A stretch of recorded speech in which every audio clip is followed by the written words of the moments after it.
Gus is absolutely correct, but those Asian countries don't pretend to be anything else. They wear their homogeneity up front, and you have to put race in quotes because even you know that it's not about race.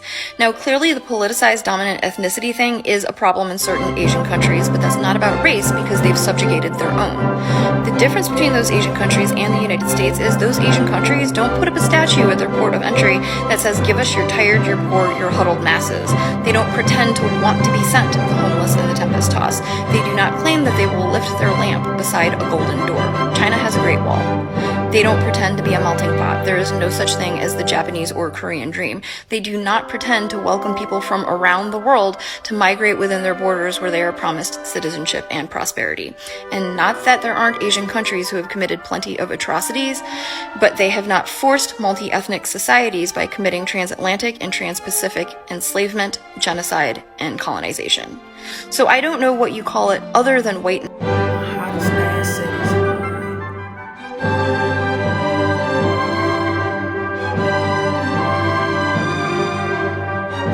fuck is taking so long?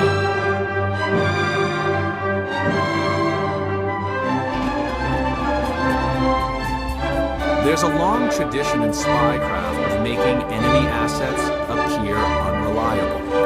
Make a loyal operative look like a traitor, for example, and if you're lucky, your enemies take him out for you. Better than making an enemy look disloyal is making him look insane.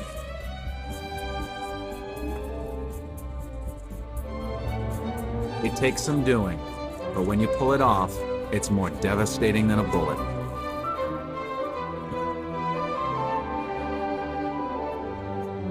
Señor, pronto por eso, Ebron y sombrero. Oh, y el Cruz también. ¿Sí, señor? They're right in there. You know, we shouldn't. What if they're in there? If they're in there.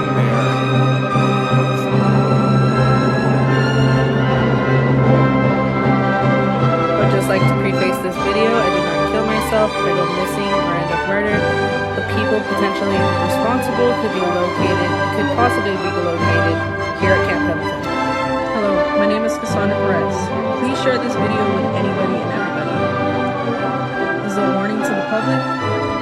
To not jeopardize the ongoing investigation, I will not be releasing the name of the victim. However, I will be releasing details to the public to help prevent harm and hopefully find others willing to share their story.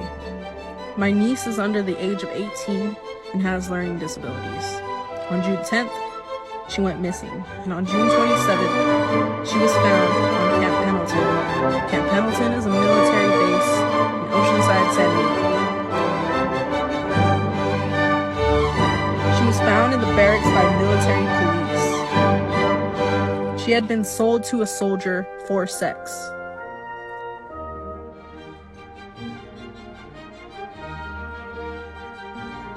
Did you see that there's some massive payouts going down on Twitter? If you happen to be a Twitter Blue subscriber, you may be getting a whole bunch of profit sharing in the form of ad revenue for the first time ever. And by you, I mean one of 4 extreme right-wing accounts, including N-wokeness, Ian Miles Chong, and alleged pedophile, rapist, human trafficker, Andrew Tate. Now, Elon Musk said he was going to do profit sharing from the get-go, and don't get me wrong, that would be amazing if he actually brought that feature, because a lot of us, myself included, don't make any money from our Twitter accounts.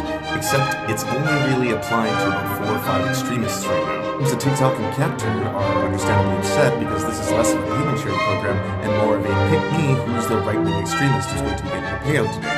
If you're wondering what's actually going on, this is like a multi-level marketing scheme where Elon Musk needs a lot of people, I mean a lot, because he's losing so much money in ad revenue, he can't afford to pay his servers, he can't even afford to pay his rent, that right now he's in a position where he needs millions of people to sign up for Twitter Blue, and no one wants to. So at this point, why does he not make it look more lucrative by showing 4 people or 5 people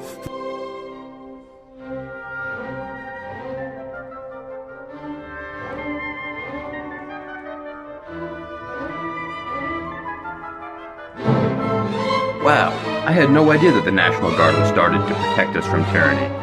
Probably because they've never done it. Do you know what the National Guard is good at? Using force to put down strikes.